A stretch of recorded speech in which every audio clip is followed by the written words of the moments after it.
Tributes are still coming in tonight for the late Georgia House Speaker David Ralston, who died yesterday after an illness.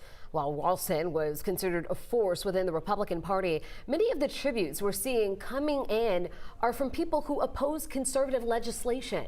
11 Alive's Doug Richards takes a look. Doug? Yeah, House Speaker David Ralston was undeniably conservative, yet he was also a quiet force in stopping anti-LGBTQ legislation introduced by his fellow conservatives. Senate Bill 435 protects a level playing field.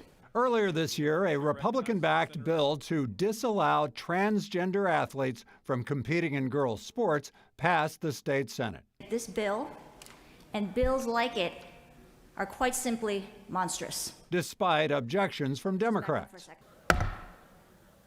But in the state House, Speaker David Ralston never let the trans sports bill get a vote, and that killed the bill. Speaker Ralston had a great sense of fairness. Jeff Graham runs Georgia Equality, which lobbies on behalf of LGBTQ rights. And I think that it really showed that a sense of fairness and conservative values are not necessarily oppositional to LGBTQ rights. Graham lobbied against the anti-trans sports bill. He also fought a House bill that would limit gender-affirming medical treatments and surgery for trans youth. It accounts to, for all intents and purposes and in many ways, a medical experimentation.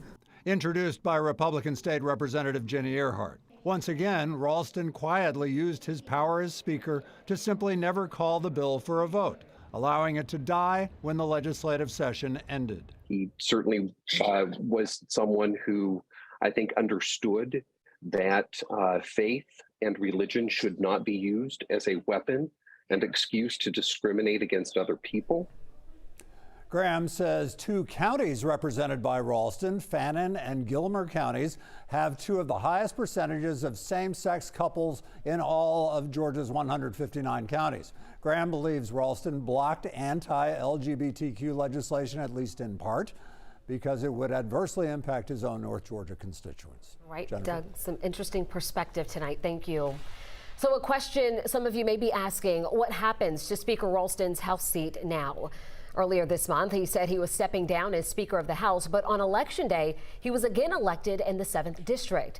Well, we just heard back from the Secretary of State's office this afternoon. They say vacancies are decided by special election. Governor Brian Kemp must declare a special election within 10 days of the vacancy, and the election must be held between 30 and 60 days after the vacancy. Only the 7th District will be voting, and with that timeline, it could happen early next year. It is